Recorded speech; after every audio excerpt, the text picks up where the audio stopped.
everyone. Welcome to Unity Church. We are going to begin our service today by saying our affirmation for the month, which is on the screen there. And let us affirm it together. I am filled with appreciation for life. I am grateful, and so it is. And now let's please rise and we will sing our opening song. Good morning. Today's daily word is prosperity. God is my source. I am prosperous. God is the fulfillment of my every need. Fulfilling relationships, good health, and financial wealth are blessings from my divine source.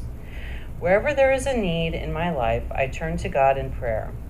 I release any fear or doubt that arises from perceived lack. With faith and assurance, I affirm God is my source. Nothing and no one can keep me from my good. My spiritual health is not determined by any physical diagnosis. My financial status is not dependent upon a paycheck or any outside agency. The loving Spirit of God is the very substance of all my good. I give thanks in advance, knowing my highest good is unfolding now. The Lord will open for you his rich storehouse, the heavens, to give the rain of your land in its season and to bless all your undertakings. Deuteronomy 28:12. Today's daily word is prosperity, and our affirmation is, God is my source, I am prosperous. Together, God is my source, I am prosperous. And now I invite you to visualize our sanctuary as a beautiful heart. And let's see this heart moving around us, filling us, nurturing us, going back into Sunday school. And we see our whole center in this heart. And this heart is filled with all the love, the caring, and the compassion that we have for ourselves and each other. And in these moments, just breathe into this heart space and allow it to be full.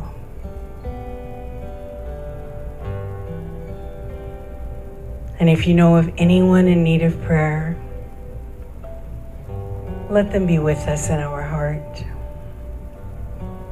And if you know of any circumstance in your world or in our world in need of prayer, let us see them and nurture them and love them in our heart as we sing the prayer for protection.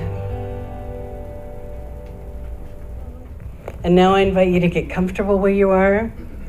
Close your eyes if that feels right to you. We begin our time of centering in prayer by just breathing. We take in these very deep breaths.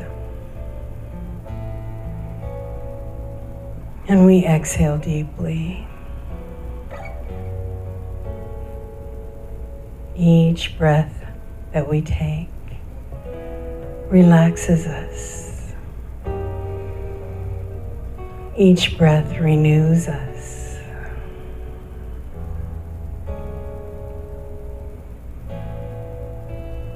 And each breath allows us to be here right now. Relaxing our breath, we rest in the consciousness of our heart.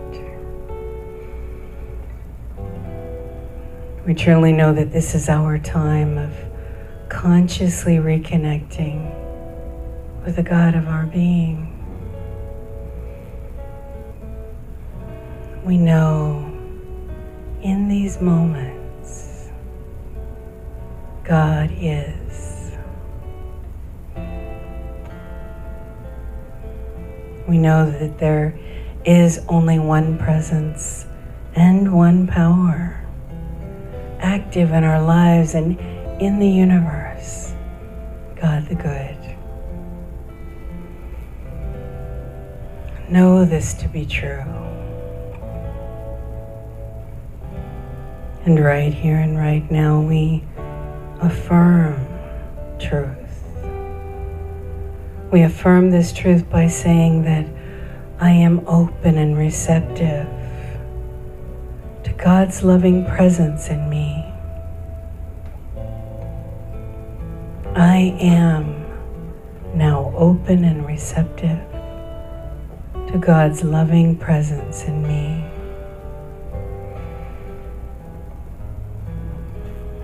And just affirm this in your mind and in your heart. I am now open and receptive to God's presence in me.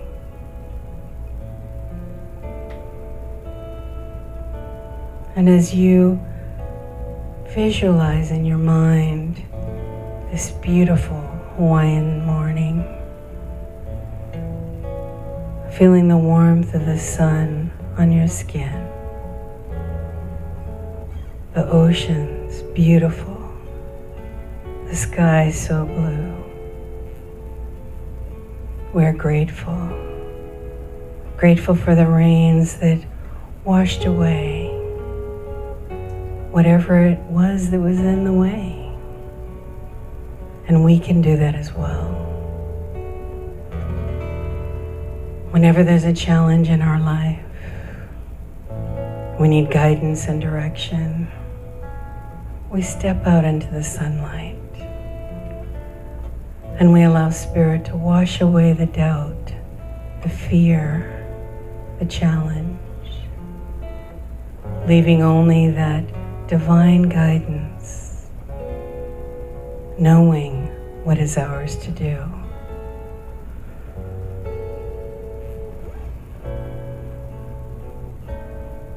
Right here and right now, as we go into a time of quiet prayer,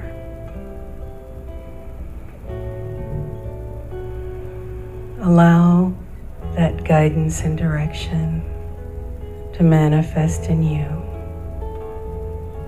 to wash away whatever doubt and fear you may have, and to allow that light to shine forth right here and right now in the silence.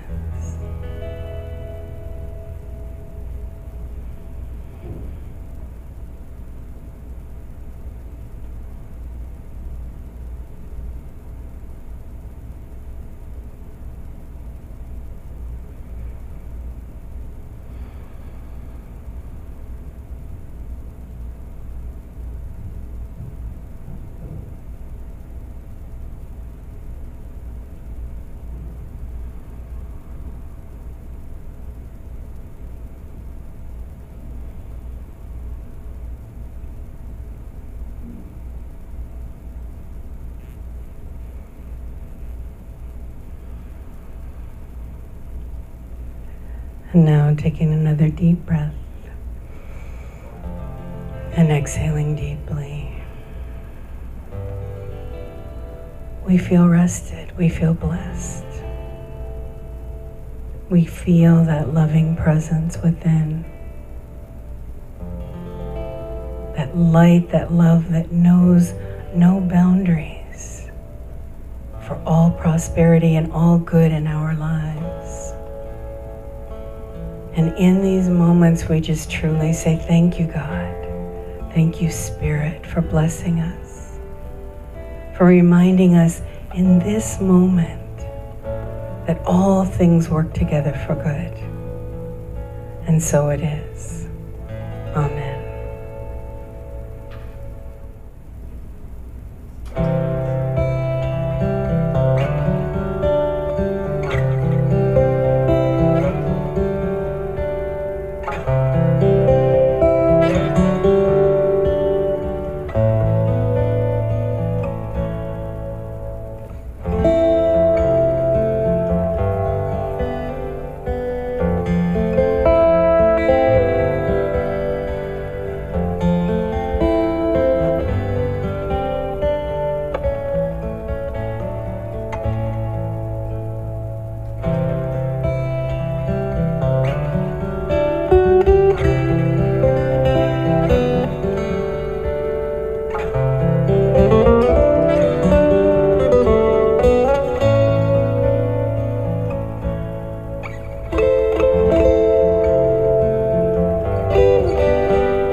was our Larry Sire.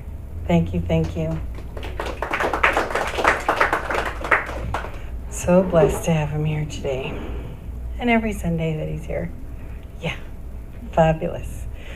Okay, so today, this Sunday, and tomorrow is a special holiday, and so it's Memorial Day. So I wanted to start my lesson by just, let's take a moment of silence and to honor all those who have served, because originally that's this memorial service and this history and this holiday is about those who have served and died in service, loving our country. So let us just hold them, those that you may know or not know, in a moment of silence.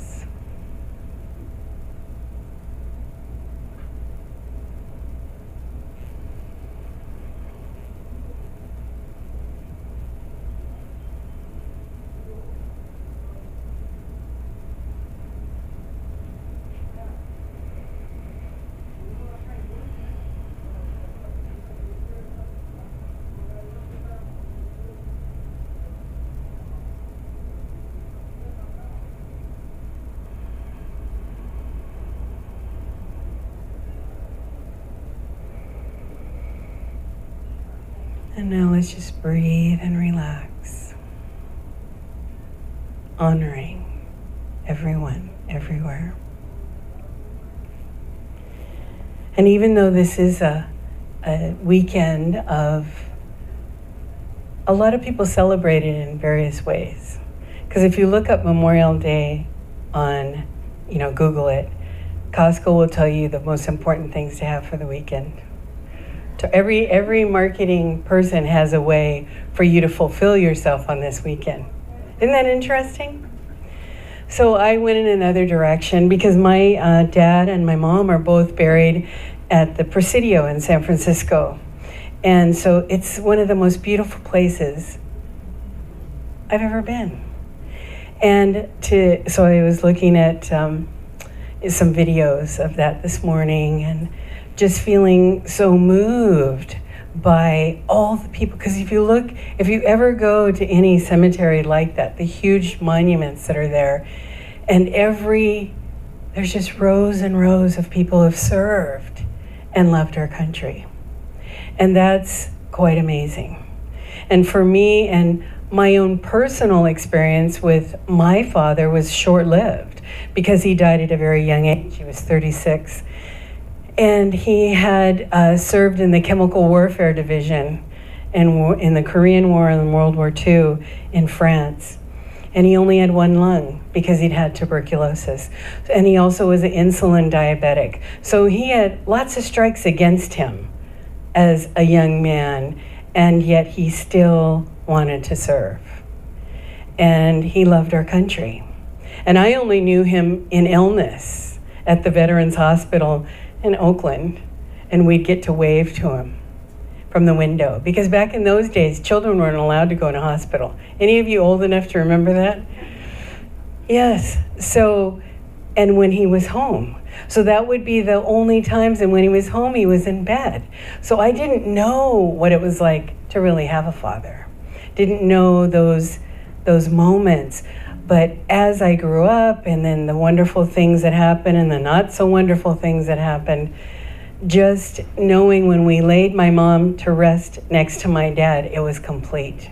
And my siblings and I were there, and we just stood and prayed, and we knew how much they loved each other for the time that they had together. And for the courageousness that they had, because this is when I always bring up this story about me being of, mixed race, which is African American and Caucasian. And my mom was white, my dad was black. And they were very brave people because they wanted so much to love each other and have a family that they had to go to Mexico and get married. It was illegal in the state of California to have interracial marriage. And so that's where I come from.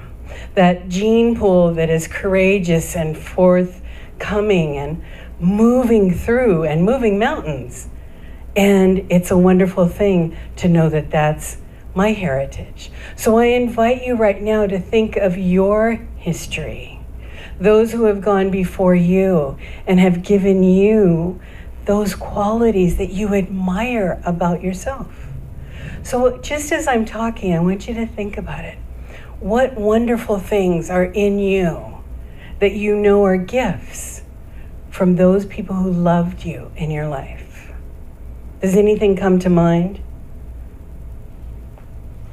Anybody want to share? Quiet today. Yes, Vince. I just want to say, we were talking about this last night. My father was also African American, and he was a study of a person who studied everything. He was a professor and PhD, and he had several degrees and all that kind of stuff. But he just loved learning anything. And to the time when he actually had his time on life was short, and he had starting to lose it a little mentally, he could still whoop me in Jeopardy. He gave me that love of all kinds of knowledge of every possible subject you can imagine. And that's a great gift. It's a great gift. About everything. That's wonderful. And you have that. That was wonderful. That's wonderful. Yes. And then we get to pass it on to our family. My son and I are Jeopardy people. And it's just a wonderful thing, you know, when you have these connections that bring about these memories. And my son asked me, he goes, well, actually his significant other said, are you going to come over soon and see our new house? And we really want some potato salad. She goes, because it's really best when it's made by the person who taught me how to make it. And that's a wonderful thing, because we begin our summers by always having potato salad, because my mom taught me how to make it. Her mom taught her how to make it. And it's one of those things that comes through the generations of us. And we're so blessed by all those little things, because in our day-to-day life, do we get caught up in a lot of negativity? A lot of information that is probably useless? And so today and this weekend, like when I was growing up, and most of you as well, Memorial Day was our last hurrah, or the last, well, it was really a big hurrah in school. Memorial Day, everybody went everywhere. The traffic in the Bay Area, you didn't move. You did not move on those freeways, especially coming back. And so, but it was a time to go fishing and swimming and boating and going to the ocean and having a lot of fun, because it was the beginning of summer. And summer just brought that sense of life and livelihood to us. It was a great thing. And then Labor Day, which kids go back to school at the craziest times now. They're back in the end of, I don't know, before August. July. Yeah, July. So it's like, I don't even know this. And we tell the kids, my grandkids, about, well, this is how it used to be when we were little. And it's like, yeah, we know. And 30's old, Grandma. 30's old. We were having conversations about that this week. And I was like, I remember when I used to think 30 was old. And now in my 60s, I'm so happy to be functioning at this age and not just sitting in a rocking chair rocking, you know? And that I have that zest for life. Don't we all have that? The way that we want information and the way we want to continue to grow in life and love and spirituality. And so this weekend is a time of, let's do this. Let's do this together. Let's do it as family and as friends, to nurture each other and love each other through a challenging time or a not challenging time, to share our joy with each other. Charles Fillmore wrote this, co-founder of Unity. He wrote this about death, and he only had 2 sentences. It said, death is a physical dissolution of the body, the absence of life in the body. So I've come to embrace that. But he talked about love in this way, that love is the inner quality that sees good everywhere and in everybody. It insists that all is good, and that by refusing to see anything but good, it causes that inner quality to finally appear uppermost in itself and in all things. And today we celebrate that energy, that life force that is within us. And as you can hear, love has more than the death or the dying. We all remember people who have died in our lives in a wonderful way, don't we? Even if you didn't get along. Have you ever noticed that? That people will talk about people who have passed, and I remember thinking sometimes I would hear, people say things and I was like, I thought you didn't like them. But now you think they're wonderful. So the love comes through, no matter where you are, no matter what was going on in your head. And so that spiritual connection that you have with someone who has passed is always there. And I found this week that as I was preparing for this lesson, it kept coming through with all the people who have passed, but especially my dad and my uncle and my grandfather and all those who really served in some sort of way in a war. And now my grandson, he's still in Iraq and he's doing all right. And so we hold him and everything that's going on in our world in the highest. Because he absolutely loves our country and he loves what he's doing. And so Jesus taught us to let our light shine. He taught us to allow yourself to be born and reborn every day. Last night I did a wedding and it was really wonderful because where we were, it didn't rain. There was rain all around, but it wasn't happening at our little spot. And it was just a beautiful experience because the wedding vows are so important to the couple that are getting married and their family and their friends. And it's a beautiful way of celebrating. And for the first time, I did something I didn't know about, didn't know existed, but the bride wanted it because it was a tradition in her family. And it's a wedding lasso. Have any of you ever heard of that? Heard of it? Well, I'm glad because I had to Google it because she asked me if I would do it. And it's a Hispanic tradition. It also is Catholic tradition. And it's the biggest rosary that you've ever seen. And it's in a shape of a figure 8. And it gets placed on the bride and on the groom. And it symbolizes infinity, their love for God and their love for each other and their willingness to have family. So here I was after doing weddings for over probably 30 years, something new.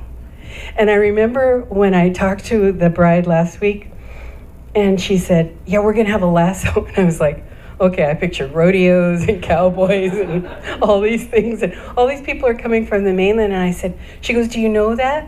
And I go, I don't. I've never heard of it before. And so she says, well, we want to do that because we know it sticks. Because all the people in her family are still married. And they all do the lasso. And so I thought, this is so great. So I incorporated it in my wedding ceremony for the first time in 30 years. And in my family, we jumped the broom. So all of my kids, my relatives, we all jumped the broom because that's African American. You weren't allowed to get married back in the day if you were a slave. And so when they made that commitment to each other, they jumped the broom. And the hesitancy would be mostly on the groom's side because he knew he had to provide and protect and take care of his family. And there was a little bit of restriction there, But that's what it did. And all my kids have done it. And they all have their brooms hanging on a wall somewhere in their house. And so you never know where the tradition's going to come through, where that energy is going to come through that says, let's try something new. And it's like, alrighty then, let's do this. Let's make an experience happen that is going to enhance our spiritual growth. And you never know where it's going to come from. And so some of the lessons that, last week I talked about Cheryl Richardson, and I've been doing a lot of reading of her books again and just love her teachings. And she's all about self-care. How many of you believe that you really embrace self-care? Yay! That's a great thing. And so what are the ways that you embrace taking care of yourself? Diet. Exercise. Get plenty of sleep. So those are the physical things. What'd you say, Jim? I'm a little shaky in that one. He's a little shaky on getting plenty of sleep. But that's truth, because we have to take care of our physical body. Because if we don't, what happens? It begins to fall apart in some way, shape, or form. But there's other things that we also do besides our physical that help us to maintain that self-care and be connected to spirit. And one of them is to remember who's in charge of your life. Who's in charge of your life? Virginia's like this. It is me. That's exactly right. Oh, Joe says I'm in charge of his life. You have funny husband, yes. So, as we take care of ourselves, we want to remember that we're not to be seduced by the false belief that you have no choice about how you spend your time and energy. We always have choices. Like saying no to something you'd really not want to be doing because your schedule is already overbooked. Do any of you overbook yourself? Are we doing way too much? And Mamie, how long you been retired? 20 years. And she's busier than ever. Yes, it does happen. And so we want to learn how to not confuse our choices with having no choice at all. And we want to ask for guidance, and we want to trust it. And we want to put that guidance into action. We also want to learn how to be gentle with ourselves. Silent Unity, which I invite you to call at any time. It's 1-800-NOW-PRAY. You can also use the YouPray app. But in the olden days, Silent Unity workers, when they answer the phone, "How may I pray with you?" they would always end by saying, "Be gentle with yourself." And that's where I learned that, is to be gentle, because we can be harsh with ourselves. Self-critical, we blame ourselves. I wish I'd done this better. I wish I'd done something different. All that kind of things. So we want to live with no regrets and to learn how to be gentle and loving and kind to ourselves.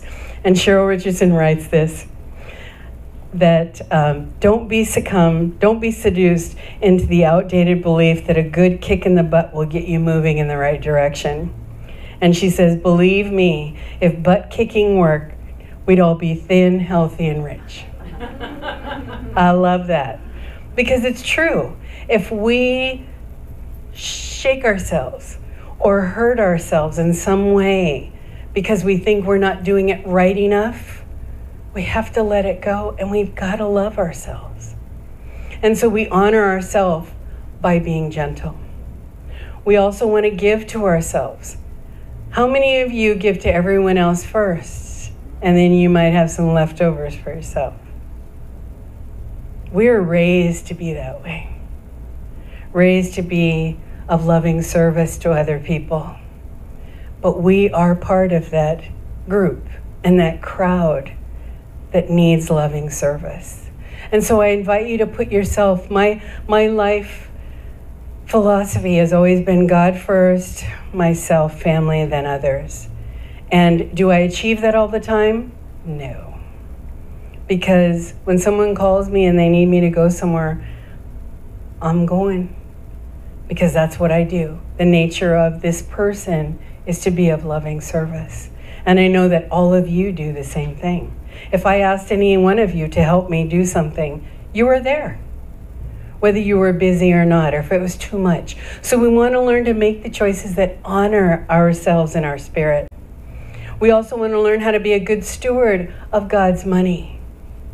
To do everything in the right place in the right time. Just like how we take care of our bodies, the same thing. Enough rest, enough food, enough sleep, enough everything. We want to take care of it in the finances as well, so that we aren't always stressed out and worried about money. We also want to know that we can trust ourselves about our life and our feelings. It's so important for us to know that what we feel, what we're guided to do, is right and perfect for us. maybe no one else. But many people will try and tell you what to do, won't they? Did anybody have that happen to you in your life? I have one older son who's always telling everyone what to do. Brian, you're on video now. I'm talking about you. And he's always been that way. He's one of those kind of kids who he knows a lot. He's very smart. And he will let you know what would be best. That's why he can build a house. I cannot. And they're beautiful. And he can do that because he's creative in that way and it works for him. So we want to honor ourselves and each other and the people in our lives by being honest. Because you never know when you're going to get that opportunity to tell the truth. So you want to be in practice every day of being honest about how you feel and what you want done in your life. Very important. And we want to give ourselves a loving hand, which means that every day, and I learned this in a 12-step program, every day I do one thing for myself. It doesn't have to be any great thing. But one little thing that brings that spark of life into my being. And that could be a walk on the beach. It could be going to the pool. When I go, oh gosh, I carry my bathing suit and everything with me, just in case I feel that way or want to go to the ocean. So those are the things to do. And if you see something that you like and it's frivolous, I had to learn to buy frivolous things because I was practical. And I only wanted to buy things that we could use. So I had to learn to buy something that didn't make sense why I bought it, but I liked it. And so doing those things every day cultivates and nurtures our soul. So we want to keep doing that. And then we want to take care of ourselves the way that we take care of others. And I often ask people this. I'll say, well, what would you do if this person was your sister? What would you tell her to do? And that's what you want to come from, is that place of loving and support.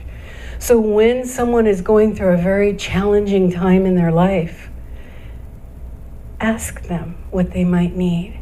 And if they don't know what they need, they really just want to be loved and held. And so I learned that in therapy because we had a wonderful therapist at one time. And this was many, many years ago with my former husband. And I was trying to encourage him to learn how to love me the way I needed to be loved. Any of you with people that they think they know how they should love you and what you need, but it's not what you need because it doesn't work and it doesn't fill your soul.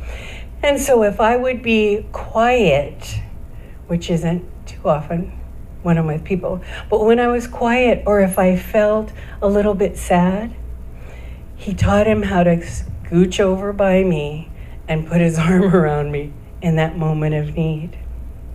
And it was very hard for him as well, because he came from a family where it wasn't allowed to cry and to be gentle and kind and loving.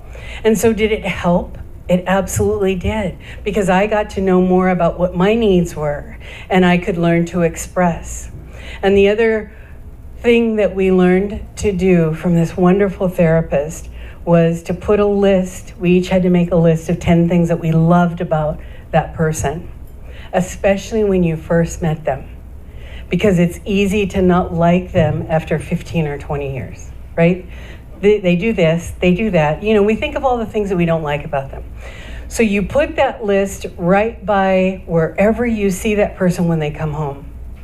And they have a list, and you have a list. And you practice sharing those qualities that you saw in them when you met them. I love you when you smile at me. I love when you look in my eyes. I love it when you're just so happy when you walk in the door. Those little things build that relationship and nurture and love us. So that's what we want to do, because all we can do is create memories. And when we do pass from this earth, we'd like to leave that legacy of beautiful memories. Like when people think of you, they're going to think, gosh, that person was so kind. They taught me how to fish. I'll always be grateful for the person who taught me how to fish and to tie those knots, because I love fishing. Didn't know it till we tried it. Didn't know how to lasso a bride and groom. Now I do. And you know God's going to send me more people like that, right? Because that's what always happens. You learn something new and you get to share it. So we want to be remembered by the love that we have for ourselves and each other. So that's what I invite you to do. By doing these things, you'll honor your life and the way you live today. You will also create memories that will bring a smile to the face of others as they honor your memory. Thank you, everyone.